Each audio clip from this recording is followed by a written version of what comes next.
നമസ്കാരം. ഇസ്രായേലിനുള്ളിൽ പ്രവേശിച്ച് 2023 October 7 Hamas നടത്തിയ ആക്രമണം ആർക്കും മറക്കാൻ സാധിക്കില്ല. ആ ആക്രമണം തടയുന്നതിൽ പൂർണ്ണമായും ഞങ്ങൾ പരാജയപ്പെട്ടു എന്ന് തുറന്ന സമ്മതം നടത്തിയിരിക്കുകയാണ് വർഷങ്ങൾക്ക് ശേഷം ഇപ്പോൾ ഇസ്രായേൽ. 2 വർഷം ആകാൻ പോകുന്നു ഈ അപകടം സംഭവിച്ചിട്ട്. കൃത്യമായി പറഞ്ഞാൽ 1.5 വർഷം കഴിഞ്ഞു. ഇപ്പോൾ ആണോ ഇസ്രായേൽ ഇതൊക്കെ തന്നെ മേൽക്കാൻ തയ്യാറാകുന്നതെന്ന് ചോദിക്കുന്നു. സൈന്യത്തിൽ ആഭ്യന്തര അന്വേഷണം റിപ്പോർട്ടിൽ ഇക്കാര്യങ്ങൾ പറയുന്നുണ്ട്. സൈന്യത്തിന്റെ പരാജയങ്ങളുടെ ഉത്തരവാദിത്വം കരസേനാ മേധാവി ലഫ്റ്റനന്റ് ജനറൽ ഹേഴ്സ്ലി ഹലേവി ഏറ്റെടുത്തുവെന്ന് പറയുന്നു. ജനുവരിയിൽ അദ്ദേഹം രാജി പ്രഖ്യാപിക്കുകയും അടുത്ത ആഴ്ച സ്ഥാനമൊഴിയുകയും ചെയ്യുമെന്ന് AP റിപ്പോർട്ട് ചെയ്തിട്ടുണ്ട്.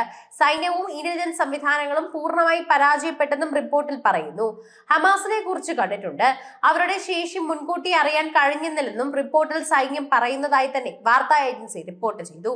ഹമാസിനെ കുറിച്ച് കൊണ്ടുള്ളതാണ് തിരിച്ചടിയായത്. ഇത്തരമൊരു മിന്നൽ ആക്രമണം അവരിൽ നിന്ന് പ്രതീക്ഷിച്ചിട്ടില്ല. യുദ്ധം ചെയ്യുന്നതിനേക്കാൾ ഗാസ ഭരിക്കാനാണ് ഹമാസ് താല്പര്യപ്പെടുന്നതെന്ന് പറയുന്നു.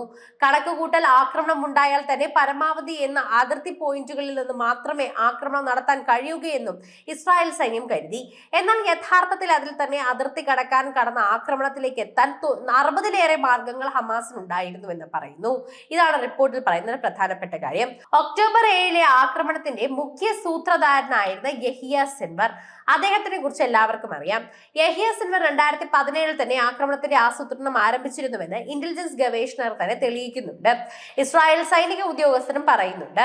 ഹമാസ് റോക്കറ്റുകൾ വർഷിച്ചപ്പോൾ ഹമാസ് പ്രവർത്തകർക്ക് സുരക്ഷാ വേലി തകർക്കാനോ ഫാം ഗ്ലൈഡറുകളിൽ പറക്കാനോ സാധിച്ചിട്ടില്ലായിരുന്നു.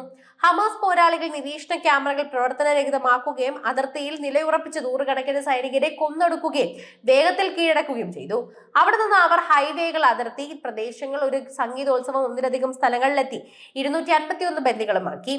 ആക്രമണത്തിൽ നിരവധി പേരെ കൊലപ്പെടുത്തി. തുടർന്ന് ഇസ്രായേൽ നടത്തിയ പ്രത്യാക്രമണത്തിൽ തന്നെ കുട്ടികളും സ്ത്രീകളും അടക്കം എല്ലാവരും നശിച്ചു.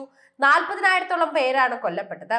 2023 ഒക്ടോബർ 7 ഇസ്രായേലിനെതിരെ ആക്രമണത്തിന് മുൻപ് ഹമാസിന്റെ ശക്തി വളരെയധികം കുറച്ചു കണ്ടതായി വ്യാഴാഴ്ച പുറത്തുവന്ന ഇസ്രായേലി സൈനികർ പറയുന്നുണ്ട്. ഇസ്രായേലി സിവിലിയന്മാർക്ക് സംരക്ഷിക്കാനുള്ള ദൗത്യത്തിൽ സൈന്യം പരാജയപ്പെട്ടെന്നും റിപ്പോർട്ടിൽ ചൂണ്ടിക്കാട്ടുന്നുണ്ട്.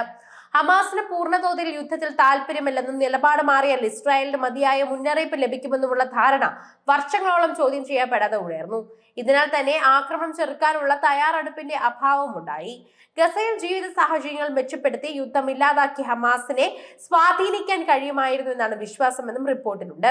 2023 ഒക്ടോബർ 7 ശേഷമുള്ള മുമ്പും ശേഷമുള്ള ഇസ്രായേലി സൈനിക തന്ത്രം, യുദ്ധരീതികൾ, ഇന്റലിജൻസ് എന്നിവ അന്വേഷണത്തിന്റെ ഭാഗമായിരുന്നു.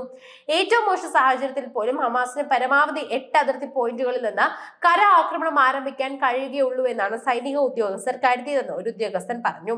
നേരത്തെ 3 തവണ ഹമാസ് ആക്രമണം നടത്താൻ പദ്ധതി ഉണ്ടായിരുന്നുവെങ്കിലും അജ്ഞാതമായ കാരണങ്ങൾ തന്നെ അത് വൈകിപ്പിച്ചു. ഹമാസ് മുൻ തലവൻ യഹിയ സിൻവറിന്റെ നേതൃത്വത്തിൽ 2017 നടന്ന ആക്രമണത്തിനുള്ള ആസൂത്രണം ആരംഭിച്ചുവെന്ന് ഇന്റലിജൻസ് പറയുന്നുണ്ട്. ഇന്റലിജൻസ് വിവരങ്ങൾ കാണിക്കുന്നതും ഇവ തന്നെയാണ്. ഇസ്രായേലി സൈനിക ഉദ്യോഗസ്ഥരും പറയുന്നുണ്ട്.